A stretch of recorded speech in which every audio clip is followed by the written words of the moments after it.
This is not for kids. For defense, you got a lot of room there to be like, this guy was old, this guy was sick. Yeah. To get to past a reasonable doubt. Right. Yeah. They should have just gone with one murder that they had really strong evidence that wasn't the epinephrine from the error lab.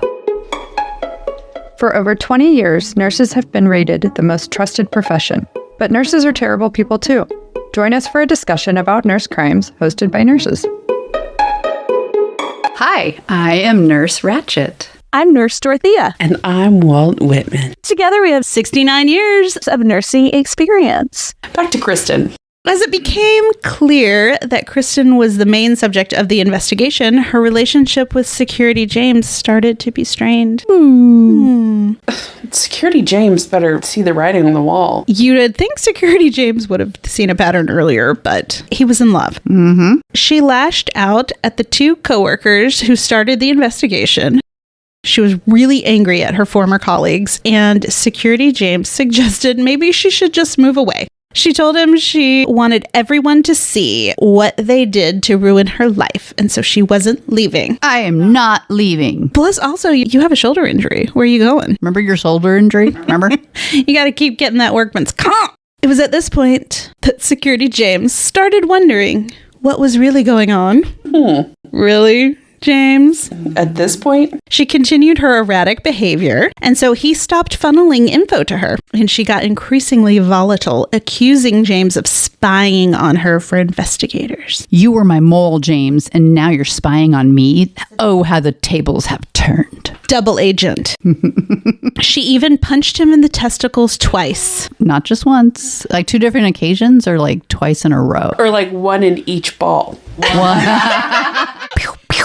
Out of all the research I did not find the sequence of the testicle punches. But did she have epi needles in her fist? Oh, when she was punching, like Wolverine style, just like pew, pew. It was highly vascular down there. Yeah. Getting some epi in the nuts would be a whole different experience. I found my new fetish. But even though she punched him in the testicles twice, she still wanted to continue on with the relationship. Of course she did. I don't know how James felt about that afterwards. Well, James got himself a grand jury summons. James has dreams of working on a big city police force one day, so he knew he had to comply with a jury summons. It's not something you can just be like, sorry. You can only do that if it's like Congress and you're Republican. But you can't do that in regular people life. No. So he did what all gentlemen do when they try to break up with you. He took Kristen to the VFW for a night of drinking. Oh. And then back at his apartment, he tried to break up with her, and she begged him to stay. She said that he was her only support. And then she went to the bathroom and came back with a pill bottle, threw it down, and said, "Now look what you made me do." This was the start of multiple admissions to the psychiatric hospital. Good. That's where you belonged in the first place. I told you there were twists and turns, but we are just getting started. Oh, damn. On July 8th, 1996, she was taken by ambulance to Holyoke Hospital after taking an overdose of Florinol tablets, which I didn't know what that was. I had to look it up. It's for tension headaches, and it combines aspirin, butalbital, and caffeine. That night, Kristen called Security James from the hospital and said, "You know I did it. I did it. You wanted to know. I killed those guys." And then she hung up. James got the lowdown. Those barbiturates are telling on her. She totally confessed and hung up. In the meantime, the VA's crack team of internal investigators compiled a draft report into the deaths on Ward C. It concluded that 70 of the deceased patients whose cases were reviewed were seriously or terminally ill, and their deaths were not expected. Wow. 70 of the cases were terminally ill. It says they were seriously or terminally ill. Terminally ill, but not like terminally ill in the next like 2 hours. Yeah. Sick enough to be in an ICU. Kristen continued to be in and out of psych wards. Between hospitalizations, she stayed with a former coworker that she used to go to liver rounds with. You know, there's always that nurse who wants to find wounded losers and fix them. There's always that nurse. That had to be who her coworker was. So Kristen hired a private investigator to look into the situation, she was real mad when people didn't want to talk to her private investigator. Wait, Kristen hired a private investigator for what? To look into the situation. To look into what situation? The situation where she was killing people? I guess so. Well, that is weird. Yeah, maybe she thought she was like doing like a double cross on herself. She's like, if I hire this private investigator, I'm innocent. She was being OJ. She was going to find the real murderer. Oh, if I did it, it was just a coincidence. But nobody wanted to talk to her personal investigator, but she felt information should be shared. Of course. On the day that Security James was going to talk to U.S. attorneys, she blocked his car in with her car and begged him not to go. Security James told her she better leave or he's calling the police. So she left. Okay. But then this crazy bitch followed his car to the U.S. attorney's office and let the air out of his front right tire. Wow. Wow. Over the next few days, Security James had his car egged, keyed, and even the windshield spray painted 4 or 5 times. Oh my God. I wonder who did that. Did the private investigator find out? We'll never know. We'll never know. It was just a coinky dink. Mm-hmm. One of those coincidences that keep following Kristen Gilbert. Weird. So on September 26, 1996, that afternoon, Kristen walked into a Toys R Us store and bought a Talkboy. Do you know what a Talkboy is? No. Is it like a fuckboy? It's absolutely not. A Talkboy is one of those little things. It was like a voice changer. Yeah. And like you would talk into it and it would change your voice. So you had like alien voice, robot voice. It had a cassette tape. Oh, and you would change the speed to disguise your voice. Oh, yeah. Yeah, You could turn it down, make it fast. Like you could, yeah. So it doesn't sound like you. She went to Toys R Us to get the Talkboy, and then she went to the drugstore to purchase Energizer batteries. Now, the Talkboy is actually from Home Alone 2, Lost in New York. and it wasn't a toy before that movie. That was written into the script, and then because the Home Alone series was so popular, they wanted to have a toy of the year for Christmas, so they made the Talkboy. No way. And did you know that Home Alone 2 is over 30 years old? Yes, I did know that. It's crazy. Guess what? We're all old. Yeah. Kevin McAllister had a toy called a Talkboy that he used to record his voice and slow it down to sound like an adult to make hotel reservations in the Home Alone movie. The Home Alone series was super successful and they sold a lot of Talkboys. And so they made a pink one called Talk Girl. Sexist. Super sexist. Smash the patriarchy. It's just like we had an Atari and we had a Pac-Man, and then my dad also bought a Miss Pac-Man. Mm-hmm.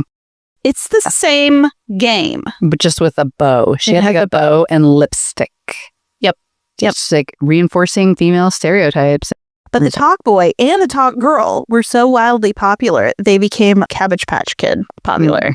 The cashier who sold Kristen the toy remembered that Kristen wanted to be sure the batteries worked with the toy and that Kristen wanted the toy for her nephews. Kristen does not have any nephews. That sounds like a lie. Did she lie to the clerk? You know, it looks that way. It does. I can't believe she would lie. I just can't imagine. She like first lied to the private investigator, and then she lied to the clerk at the Toys R Us. I know, and she's such a stand-up person. She is. Security James starts getting phone calls at his work phone at the security desk in a weird voice. Oh, I wonder where those came from. The caller insulted him repeatedly, saying, "You sound dumb," and "You must be pretty stupid." Wow, these are some high-level insults. Real cutting. Subsequent calls got more serious, saying, "There are 3 explosive devices in Building 1. You have 2 hours." Oh, well, that's not good. Okay, that is fucked up. You have to take that seriously, and then you have to evacuate all the fucking patients. Exactly. So due to the bomb threat, 50 acutely ill patients were moved by wheelchairs and stretchers from the building, which is no easy task. Kristen! No explosive devices were found in the building. God, Kristen, get it together. Do you remember the time we had to practice evacuating patients on ventilators down the stairs on slides in a staff meeting? I do remember this. Thank God we never had to do it in real life, but it did not seem super safe. Feasible? Basically, they had these large plastic slides and you had to deploy them down the stairs. And then you take the patient who is on full life support and slowly lower them down the slide with all of their life support equipment. Thump, thump, thump, thump, thump. That sounds like an absolute nightmare. I can guarantee you I would roll down the stairs. We had to practice on each other during staff meeting to learn how to do it. I am horrified. So wait, are you on a backboard? Are you on, It was kind of like a burrito or like a taco sort of situation. I think it had handles. It was definitely not ideal, for sure. But we had to keep those slides in the break room in case there was a fire. For real. I remember in the wintertime, we would take those evacuation slides after our shift in the morning, and we would go to the top of the hill when it was snowing and just use the sleds, go sledding in the morning, liver rounds, evacuation slide style. That's hilarious. You got to have fun where you can find it, right? That's right. Turns out Glenn was also called by a mysterious voice the same day as the bomb threat, and it just said, "I just wanted to say goodbye for the last time." And this is back when you couldn't trace the call. There's no caller ID. Is your refrigerator running? Yeah. Well, then you better catch it. You could prank call. You could roll people's houses with toilet paper because nobody had cameras. Those are the good old days. Yeah. Starting in mid-September, Security James also received a number of phone calls at his residence. There was no voice communication, only heavy breathing or hang-ups. Stop. It's so creepy. Has anyone called you and just done that? I don't think so. I think it's like an 80s thing. Yeah. Security James traced 7 of the calls. Oh, you could trace. I was going to say, one of them was *69 and one was *86. Oh, yeah. Yes. Security James traced 7 of the calls back to Kristen's telephone number. Admissions and the nurses station on Ward C at the VA also received unidentified phone calls. You know, Kristen, you cray-cray. Kristen be calling it everybody. You Kristen be like escalating and shit. She's like, well, I haven't been able to murder anybody lately, so maybe I just might as well just bomb threat and harass my ex-coworkers. Those Talkboys were not super cheap, so I'm sure she was just really trying to get her money's worth. Oh, right. Yeah. On October 1st, 1996, Security James met with investigators and agreed to call Kristen when he started his shift at the security desk at 5 p.m. Investigators planned to surveil a number of payphone booths in the vicinity of Kristen's apartment that evening. Smart. Someone's catching on. James calls Kristen at 5:12 and left a message on her answering machine, vintage, that he would be at the security desk until 7 p.m. Shockingly, he received a series of anonymous phone calls at 5:25, 5:41, 5:44, and 6:37 p.m. The voice was the same as the voice in the prior anonymous calls. The 5:41 and 5:44 calls were traced to a payphone at the Citgo station and at the Daily Hampshire Gazette. Really? So 2 payphones. Okay. Kristen later admitted to Security James that she had used those payphones, but she denied making the phone calls in question. Wow, that is the stupidest thing I've ever heard. I definitely used those payphones, but I didn't call you. I definitely used that payphone at the same time that you got called, but I didn't call you. She thinks she's way smarter than she is. I'm surprised she didn't do a collect call. You have a collect call from... You sound stupid. Do you accept? In the 80s, you didn't have enough money for a phone call. You just called your mom collect and you were like, pick me up at the pool. Yeah, gotta be smarter than the payphone, Kristen. Shortly before the 6:37 p.m. payphone booth call, a Massachusetts state trooper who was on surveillance saw Kristen arrive in her car at the Tasty Top and use the payphone booth outside of it. Security James at the security desk confirmed that he had just received a call in which there was traffic noise and heavy breathing. I want to know more about this Tasty Top. Is this like a muffin place? Is it a strip club? Is it ice cream? Yeah, I want to know a lot more about it. Do you get jelly donuts there? What's happened at the Tasty Top other than heavy breathing? And traffic noises. A fingerprint from Kristen's right index finger was lifted from the telephone receiver at the Tasty Top phone booth. And Kristen later told Security James, which, why is he still talking to her? I guess he's working with investigators. Yeah. Like, come on. That she made a phone call from the Tasty Top phone booth to check her answering machine. The answering machine was a physical object. It was a physical object with a cassette tape. So she's like, yes, I was at the Tasty Top and I was heavily breathing to my voicemail and I definitely did not call you and threaten you again. And she said that she saw the state trooper at the Tasty Top. What you doing at the Tasty Top, state trooper? It's definitely a donut shop. Oh, yeah. It's definitely a donut shop. Or a strip club.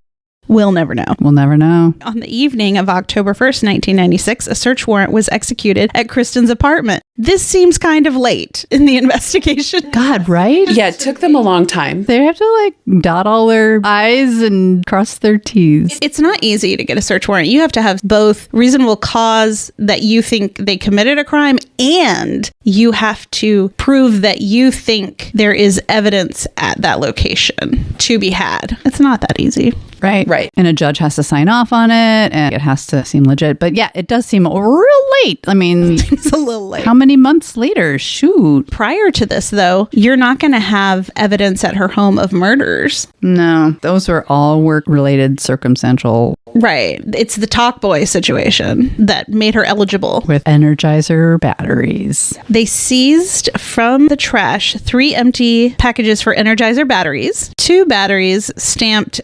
L154 on the back, and a thrifty drugstore receipt showing the purchase of Energizer batteries. Are you getting paid from Energizer? This is not sponsored, but it could be. I'd really like to be sponsored by Talkboy. So I didn't have a Talkboy. I had a Yak Back. Yeah, Yak Back was cool. And I kept my Yak Back. It was something I had for a long time. Cool. Yak Back was cooler, though, didn't have more voice changing. It was just like little, too. It wasn't a whole thing. Yeah, Talkboy had an actual cassette. Yeah. They still sell them? Actually, if you have a Talkboy, do not walk, run to eBay. They're expensive. Sell it. Yeah, it's got that toy nostalgia plus the movie. Yep. What else did they get from her? They also seized a Talkboy from the closet in a child's room, which contained a cassette tape, but the tape was blank. Oh. Wouldn't it be awesome if they had a recording of her bomb threat? I wish they did. Yeah. The tape was blank. They seized operating instructions for the Talkboy that was in her coat pocket of her outdoor jacket, which was lying on her bed. Okay. But maybe she just want to learn how to use her Talkboy. So deal with that, you know? Also on the bed was an article about the bomb threat. She's keeping souvenirs. Yeah, she is keeping souvenirs. She's best in codes, best in threats. She has their blue ribbon, best in codes, and then like a yellow ribbon, Yeah. Best in bomb threats. Would it be a black ribbon? Yeah, or a gray. like rubble. While the police were executing the search warrant, Kristen went over to her neighbor's apartment. She's like, knock, knock, knock. Can I come in? They're doing a search warrant. Sure. She told her neighbor that the police were looking for a voice-changing device, similar to a toy that her son owned, that could change your voice up like a chipmunk or down low like a man. And she told her neighbor that if the police found such a device in her house, it might be broken, the tape might be erased or blank, and the batteries might be dead. She seems like she's telling a lot here. She is so specific with her alibis. Investigators had never told Kristen they were looking for a child's toy that could change a person's voice, so it was a little sus. As most things regarding Kristen at this period of her life are. They're all sus. Every single one of them is sus. They sure are. The VA hospital did not receive any more telephone calls from an anonymous caller after October 1st. Oh. Weird. God, the coincidences with Kristen abound. She's always like a right place, right time kind of girl. Or Wrong place, wrong time kind of gal. Kristen was arrested. Finally. October 8th, 1996. She's arrested and charged with threatening to bomb the hospital ward. And now a word from our alleged sponsors. Do you hate being stuck in a Monopoly game lasting over 45 minutes? Were you erroneously placed at the kids' table at Thanksgiving? Do you need to end an awkward first date ASAP? Try the Flip It table. The Flip It table has a built-in spring-loaded mechanism able to tip over at a moment's notice utilizing a simple Wi-Fi enabled launch button. No more wasting away at soul-crushing work meetings, emotionally exhausting family dinners, or stalled contract negotiations. The Flip It table comes in a variety of sizes from card to conference table. Let the Flip It table put the power back where it belongs, in your hands. The Flip It table, brought to you from the makers of The Real Housewives of New Jersey. Kristen was obsessed with the media attention she was receiving and even said that Bridget Fonda, who starred in Single White Female as a psychotic killer roommate, should play her in the movie version of her life. Oh my God. Wow. Kristen's dad blamed the bomb threat on her current situation. He said, "I will admit she caved into the pressure," adding, "How would you feel if you were being accused of mass murder?" Oh my God. Wow. I would definitely start calling in bomb threats. I would definitely start committing more crimes. Crimes on top of crimes always goes better. Crime on crime crimes? Yeah, crime on crime crimes. Like a lasagna. A crime lasagna. Many layers. Long story short on this, they had forensic people change the speed of the voices from the Talkboy. Oh, nice. And the voice sounded just like Kristen. Oh, those forensic people are so smart. She was found guilty and sentenced to 15 years in federal prison. Just for the bomb threat? Just for the bomb threat. Perfect. And she settled in at her new home, the Harpton County Correctional Center. She settled in, like you're saying, it's like a new apartment. It overlooked the river. She got comfy and she spent her time reading, working on puzzles, watching videos, and speaking regularly with her family. Oh my God, this sounds perfect. I love puzzles. Right? Reading. You would have done well at the Hampton County Correctional. Feels like it, yeah. Good old Hampton Inn. Yeah, 15-year puzzle vacation. Uninterrupted. You might get interrupted sometimes. When they do a count and such. Lockdown. And I turned a corner piece of the puzzle into a shiv. On one of the recorded calls from prison, she admitted to writing a novel and said it was a murder mystery. Oh my God, she cannot let it go. No, she needs all the attention. She loves murder. She loves attention. Hey guys, look at Kristen Gilbert. Hey guys, writing a novel about murder, which I'm an expert in. She'd probably be really happy with us since we're giving her attention. Oh my God, we have to quit right now. Erase. Erase. Immediate erase. I am not giving her any attention. Did we even record this? Fun fact, we tried to record this episode before, and we didn't press the record button. That was the saddest recording session we had. It has not happened since. But I'm sure it will. Double check the little red light. She said that her novel drew upon her life experience. Oh my God. She's like a SNL character that has no filter, that says exactly what is in their brain, just comes right out. Yeah. It's a Kristen Wiig character. Yeah. I am best at codes. I'm just a little bit better at codes than you are. Did you see my ribbon above my mirror? You don't have a ribbon, so... Second best in codes. Her novel was set at a government installation and involved murder and theft. Things she knows a lot about. Before she could fully develop the plot, the government got a search warrant and seized her manuscript. Oh. Womp, womp, womp. Things are not working out the way Kristen wanted. But she revealed on the phone that she thought the victim should be the security guard. Oh my God. He's honestly lucky he wasn't. He's very lucky. Right? He's lucky that she didn't want to do a blood draw on him. Yeah. But according to her, the entire novel was purely fiction. Meanwhile, investigators started exhuming bodies of her former patients. The prosecution did a statistical study that showed the odds of her being present at so many deaths by chance was 1 in 100 million. That's wild. It's like 2 murders a month, roughly, over the course of 7 years. Okay. Well, Yeah. allegedly. Which is also part of why you get away with it. 2 people dying in your ward a month. It's not an unusual statistic until you take the entirety of it and you say Kristen was there for half of them. But just the fact that 2 people died is not out of the realm of possibility. Right. Was it like a payday thing? I mean, it's a dopamine hit. Yeah. Some people. She was known to have been present at the death of 37 patients during a 1-year period, so the government chose to focus on 7 cases, 4 deaths and 3 attempts. Wow. If you're going to get a conviction, it's easier if you Narrow it down. focus on the things you have actual evidence for. Because you don't want to overwhelm a jury. Here's 175 cases of murders. Yeah. Let's just do 4 murders. Yeah. Focus on the facts and not just circumstantial evidence. A grand jury indicted Kristen on November 18th, 1998. In a controversial decision, the federal government chose to go for first-degree murder conviction that carried a possibility of the death penalty because of the location of the alleged crime, which was the VA. Yeah. The VA is a federal property. Right. Massachusetts does not have a death penalty, or it did not have a death penalty, and had not executed anyone since 1946, but they were bringing her up on federal charges so they could execute her. On October 16th, 2000, her trial finally began at the federal courthouse in Springfield. This is taking a long time. Everything does. But at least she was locked up. And there was tons of media attention on this case. And some people thought she was too mentally disturbed to give her the death penalty. The jury selection was difficult and took some time because there had been so much media attention on this case. They waded through hundreds of potential jurors. Finally, a jury of 12 and 6 alternates were seated, and proceedings began on November 20th. At trial, her coworkers testified against her, which has to be difficult to do. Oh, God, yeah. 7 years is a long time. What if you're wrong? Right. What if you're hanging out an innocent nurse to dry? I guess, but I mean... What if she's just a bitch? What if she's just best at codes?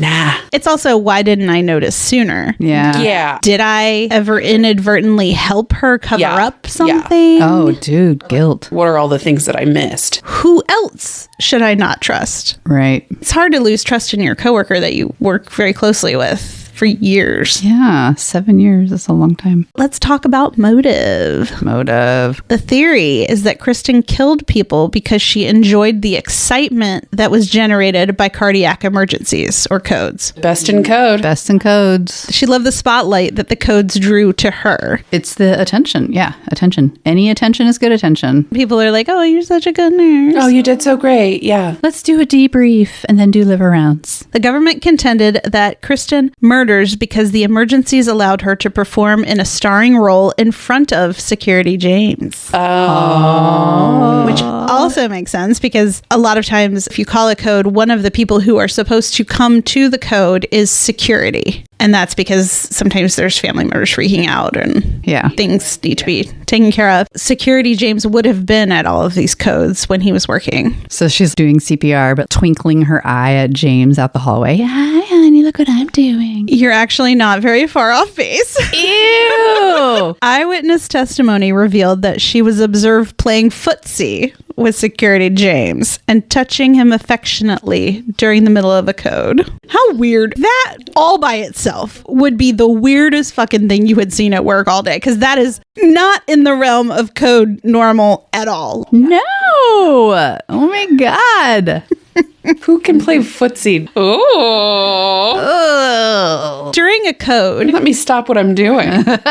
during the code, everyone in the room has a job, a specific assigned role. And if you're not doing something, you should get the fuck out. Yeah. GTFO. Security James would sometimes fill in for CPR because after 2 minutes of CPR, you should pretty much bow out. You are tired after 2 minutes. It's Yeah. exhausting. The other theory is that she was doing this so Security James could do his CPR and she could make him the hero, and she's the hero and he's the hero.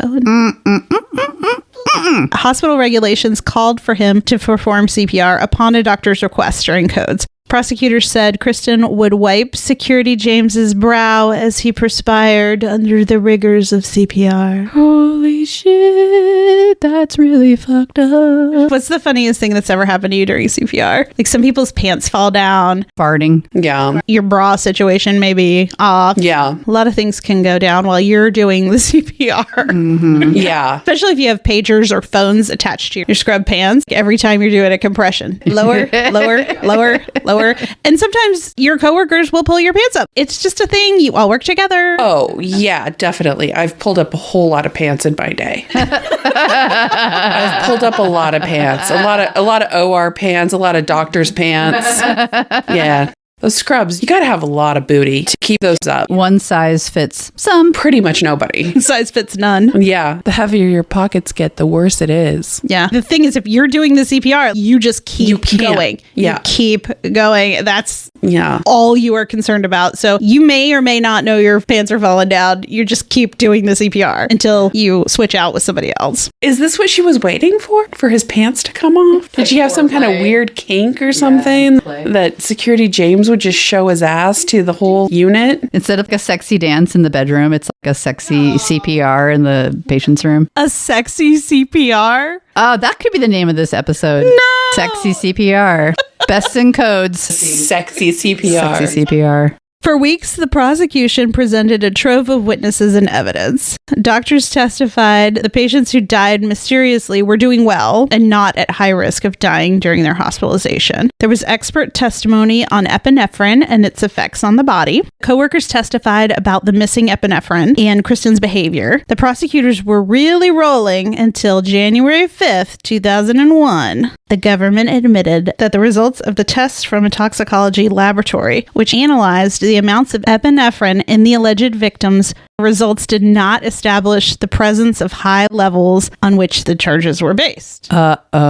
Government. The government agreed that it would no longer use these results as the basis of their case. So it just went to witnesses and circumstantial, which can be the benefit of the doubt. For defense, you got a lot of room there to be like, this guy was old, this guy was sick. Yeah. To get to past a reasonable doubt. Right. Yeah. They should have just gone with one murder that they had really strong evidence that wasn't the epinephrine from the error lab. Yeah. Also, 2 victims were given epinephrine during the resuscitation attempts. Right. So that muddied the laboratory waters as well. The loved ones of the victims testified about how suddenly their family members had died. Kristen's former husband, Glenn, and Security James testified that Kristen had confessed to them that she killed all those guys. Well, shit. Even Dr. Michael Baden testified. Do you know who he is? No. You have not watched enough court TV. Oh. Or maybe as a child you didn't watch enough court TV. But if you watch a lot of crime shows in the 90s, he's featured a lot. He's a nationally recognized forensic pathologist. Fancy. At one point in the case, Dr. Baden was correcting a mistake that he made in referring to the condition of one of the victims' hearts. He said that the mistake was merely a senile moment, and he meant to say senior moment. Oh, no. So the defense was all over that. No. They tried to get his entire testimony stricken from the record because of him being senile. Oh my God. Oh, no. A lot of twists and turns here. After 10 weeks, it was the defense's turn. Whoa, 10 weeks is a long fucking time. 10 weeks of prosecution. Yeah. It's a lot of evidence, but it was a lot of patients. Mm-hmm. They were doing 7 cases in one, right? Wow. 4 attempts and 3 murders. After 10 weeks, it was the defense's turn. And remember that the prosecution had to prove beyond a reasonable doubt, so the defense only needs to crack some little doubt open. That's right. That's how our system works. Just beyond reasonable doubt. The defense said there was simply not enough proof that these men had died from epinephrine injections. And even if they had, there was not enough proof that Kristen had been the one to inject them. Except she confessed to Security James and to Glenn. She was also in a psych ward when she confessed, right? Oh, more twists and turns. She probably had some medications on board. There's probably a lot of doubt you could put into that. Mm-hmm. They said Security James was only trying to get a promotion by testifying against Kristen. And they offered witnesses to tell about what a great nurse she was and how caring she had been. They said the fact that she was often at cardiac arrest just proved her clinical competence and expertise. They called their own medical experts to say that these men had died of natural causes, which is what was documented on their medical records since no one at the time knew what was going on. You can't go back and rechart. Closing arguments ended on February 22nd, 2001, and the judge gave jury instructions. He told the jury that they could come to a finding of first-degree murder or They could find her guilty of second-degree murder, which would mean life imprisonment but no execution. Okay. All right. If they were to find her guilty of first-degree murder, the jury would then hold a second deliberation to decide whether she should be executed or get life in prison. Sure. The jury deliberated for 83 hours over 12 days. Oh my God, that's a really long time. And they finally came to a verdict on March 14th, 2001. Pie Day.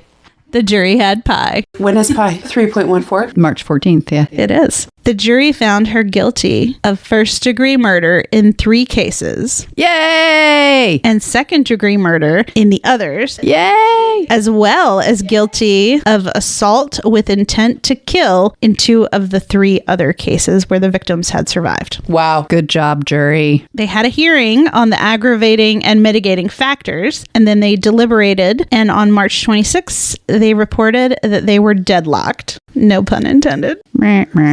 Wait, which charge they were deadlocked about? The aggravated circumstances? They found her guilty, but then they had to go back and do the secondary deliberation to see if they would give her the death penalty. Life or death. Yeah. And they were deadlocked on that. The death penalty requires a unanimous decision. Yeah. They couldn't reach unanimity, so Kristen received 4 consecutive life terms, plus another 20 years without the possibility of parole. Okay, so she will probably spend her rest of her life in prison? Yeah. Oh, she definitely will. Yeah. I mean, she has 4 consecutive life terms, not concurrent.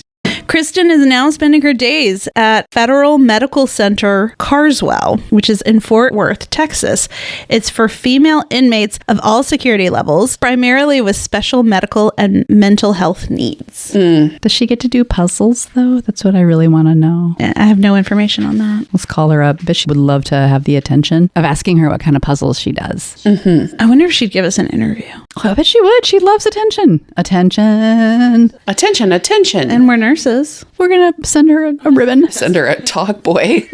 You probably are not allowed to receive a Talkboy in prison. Send her a drawing of a Talkboy. A vintage ad. An ad for a Tasty Top and a Talkboy, and mail those to her anonymously. I'm just going to call her and start breathing heavy. You know what would happen is that I would get an interview with her and then I would try to record it and I wouldn't push the record button. You'll never live that down. Never. And then she'd be like, that's okay. I have a recording of it. And then she'd make me sound like a chipmunk. Yeah, totally. Oh boy. So that concludes our episode of Best in Codes. That's an interesting one. It took some turns, Yeah. right? It took some turns. It took a long time, as these cases seem like they do. Well, and it was crimes on crimes on crimes. It was crimes on crimes. It was a crime lasagna. It was a crime lasagna. And now, to restore your faith in nurses.